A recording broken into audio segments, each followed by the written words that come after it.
بسم الله الرحمن الرحيم. الحمد لله وصلاة وسلاما على رسول الله وعلى آله وصحبه ومن والاه، وبعد. منذ بضع سنوات وقد اعتادت هيئات العلماء وروابطهم واتحاداتهم أن يقيموا ما أسموه بالأسبوع العالمي للقدس.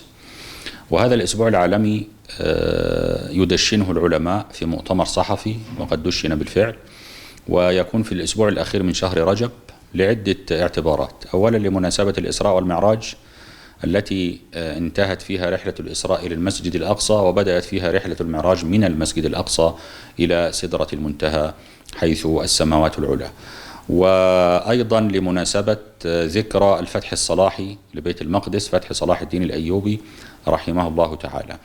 فهذا الأسبوع تكثف فيه الأنشطة، تكثف فيه الندوات الخاصة بالقدس، تكثف فيه مقاطع الفيديو، تكثف فيه المقالات، تكثف فيه الأنشطة على وسائل التواصل الاجتماعي، وهذا مما يؤدي إلى إحياء قضية القدس أو الإسهام في إحيائها والتسميع بها وإفساح المجال لكي يقوم العلماء والدعاة بدورهم في التذكير بهذه القضية وفي التسميع بها وفي الاهتمام بها حتى تظل القضية حاضرة في بؤرة شعور المسلمين. القدس كانت دائما وأبدا هدفا لغير المسلمين، مرة الصليبية الحاقدة، ومرة الصهيونية الماكرة المجرمة، وفي كل الأحوال كانت القدس وفلسطين مركز الصراع والتدافع العالمي بين المسلمين وبين غير المسلمين.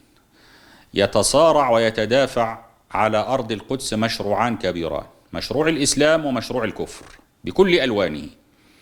الكفر بكل ألوانه يتفرق فيما بينه، لكن يتجمع على حرب المسلمين وقبلة المسلمين الأولى، كما قال الشاعر: تفرق شملهم إلا علينا فصرنا كالفريسة للذئاب.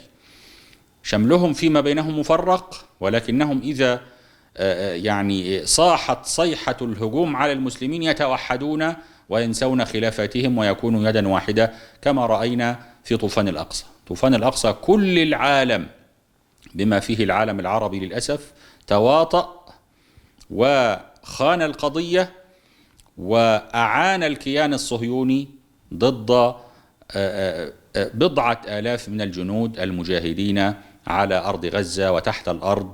العالم كله كان يحاربهم كما رأينا.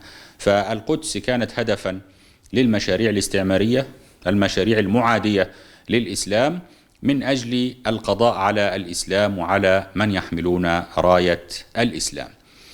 الفترة التي نمر بها الآن فترة الاحتلال الصهيوني للقدس الشريف ولبيت المقدس ولفلسطين كلها، هي تذكرنا بما كان عليه الحال في عصر صلاح الدين الأيوبي ونور الدين محمود، حينما كانت الحملات الصليبية على بلاد المسلمين. كانت حملات شرسة ارتكبت فيها كل الجرائم، انتهكت فيها كل المحرمات، وهذا ما يحدث الآن تماما.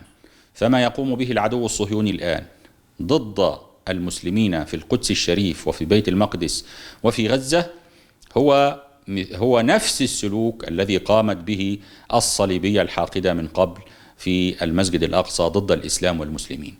حرر صلاح الدين الأيوبي بيت المقدس بثلاثة أمور: الأمر الأول إحياء الإيمان في النفوس، والأمر الثاني توحيد بلاد المسلمين مصر والشام، والأمر الثالث تزكية القلوب بحب وعشق المسجد الأقصى وبيت المقدس.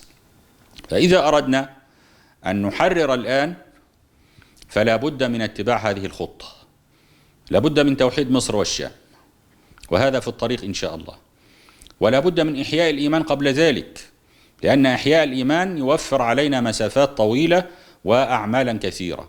إذا أحيي الإيمان في نفوس المسلمين سوف يقومون بواجب النصرة، سوف يقومون بواجب الأخوة، وسوف يقومون بواجب حماية مقدساتهم، لأن المقدسات التي في فلسطين ليست للفلسطينيين فقط، وإنما هي مقدسات للأمة الإسلامية كلها.